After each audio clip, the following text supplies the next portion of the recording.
Hey everybody, today I wanted to talk about my general impressions of patch 7.0 in Space Marine 2, and I just want to say at the top of this that I echo the community sentiment that the server stability is just absolute trash right now.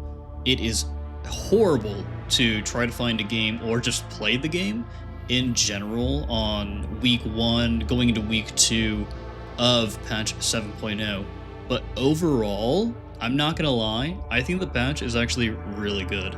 This is kind of controversial, but I've actually been enjoying the prestige grind a lot, specifically because I feel like as someone who's always been a middle-of-the-road kind of player in Space Marine 2, I've almost always leaned on meta weapons and meta perks like Invigorating Icon and stuff like that. I feel like the patch has really been making me focus on the fundamentals of the game, and just making me a better player overall, especially since I've just been going into absolute difficulty solo as a level 1 class with like 1 or 2 prestige perks, relic weapons of course, and utilizing the bots to assist me, who have also received an update because they also now have relic weapons as well. But just to help you understand where I'm coming from, let's go over patch 7.0's features real quickly. So we of course have the new operation with the Trigon boss fight, and the operation is actually really good. I like how they kind of teach you the mechanics of the Trigon before you even get to the boss fight itself. For example, the mission actually shows you how to deal with the burrows that the Trigon creates that summon enemies, and with the melta bombs that the mission provides for you. That way, when you get to the boss fight, you kind of already know what to do when it happens in the boss fight. Also, the boss fight is flashy as fuck. I really love the lightning effects, and I really think that if this boss fight had a phase 2, it might just be the best boss fight in the game. I mean, it might just be the best boss fight in the game, period, but it would just be even better with a phase 2 included. Next, we have the Inferno pistol, which is the new weapon introduced in this patch, and it is a secondary weapon, it is a melta weapon, and it is trash. The Inferno pistol is really bad. I feel like it doesn't really have a place in the game, specifically because the gun strikes have such close range, and I feel like the pistol doesn't do enough damage for what it's bringing to the table. For being a close-ranged sidearm, and something that is capable of delivering a gun strike, you would expect that the gun strike would have the highest gun strike damage for being such close range, or even just have cleave associated with the gun strike, because it is a melta blast after all. But it doesn't, and it's just so weird, so awkward to use. Obviously, it's going to be a good way for you to maybe get your contested health back on like a swarm of enemies, but typically most loadouts can just deal with swarms of enemies on their own, or you can just melee, block, or parry. So it doesn't really have a niche that it fits into, and I'm kind of wondering why the developers nerfed the damage on the thing in the PTR before it was released. And I'm kind of hoping that they undo the nerf, or that they add cleave to the gun strike, perhaps more range, or something. The pistol needs something.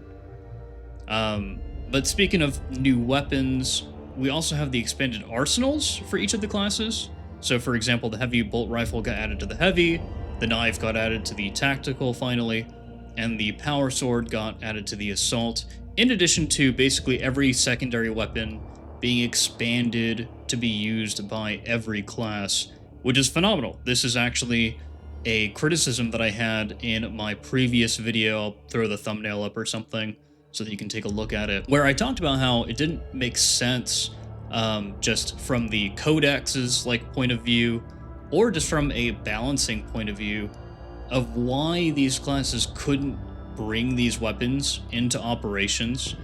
I understand that you don't want to add like a primary weapon to the bulwark or to the assault that would make them stronger than they already are, and that balance is kind of a concern, but at the same time, things like Invigorating Icon exist and things like Battle Focus exist, which are perks that already completely break the game and make classes like Tactical or Bulwark really, really, really powerful in their own way.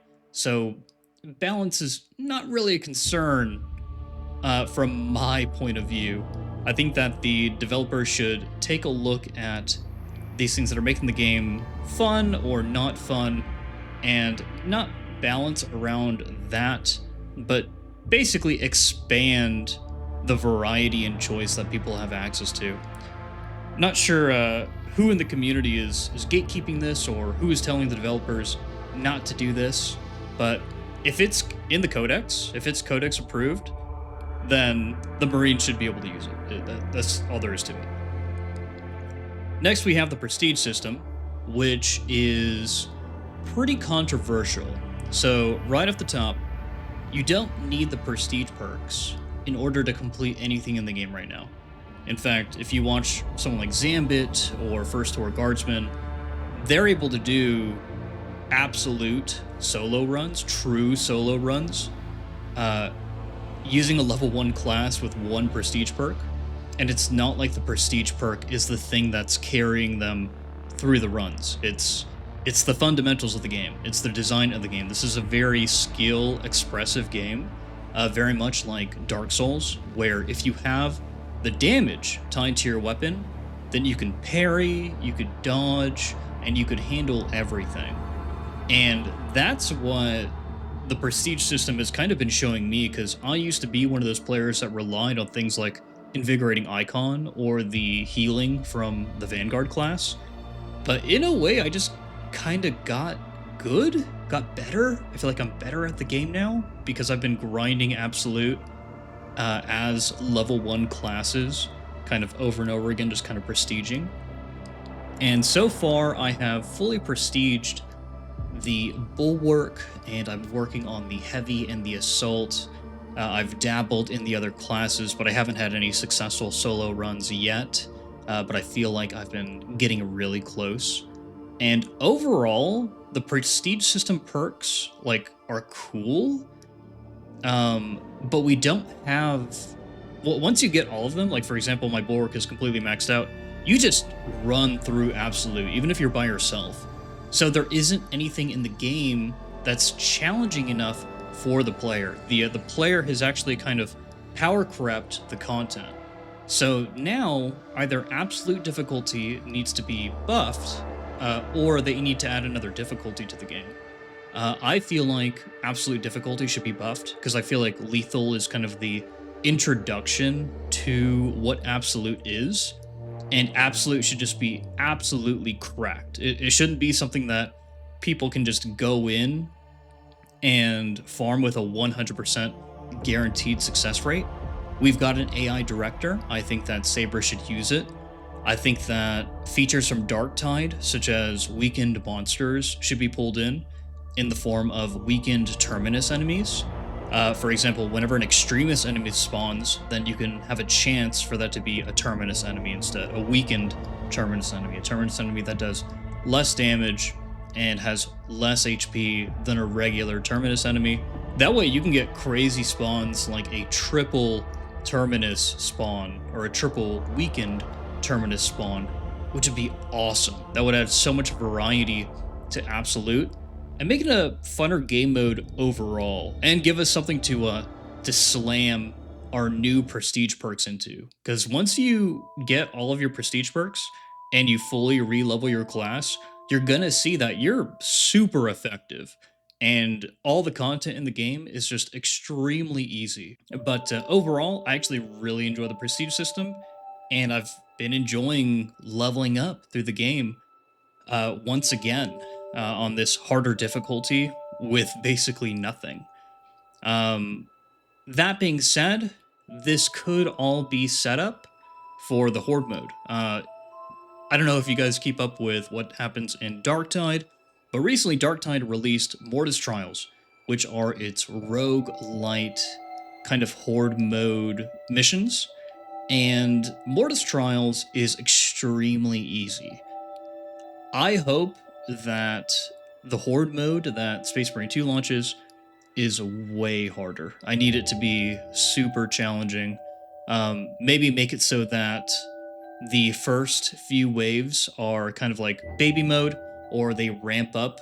Ideally, the first few waves would just kind of start you off in what is the equivalent to absolute difficulty, and then it just gets out of control with a potentially like never-ending wave that's simply there just so that you can compete to see how long you can survive, see how many enemies you can kill, how many terminus extremist enemies you can kill, to basically like place yourself high on like maybe a ladder, like a scoreboard.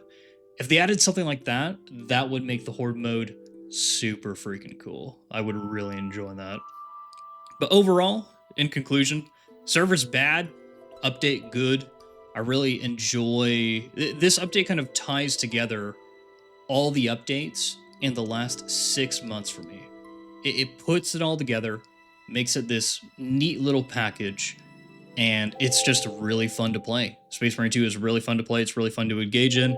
I think once they fix these servers, and once we get a good look at what the horde mode is going to entail, hopefully being added during the summer, it's going to be crazy. Like Space Marine 2 is going to go hard for sure.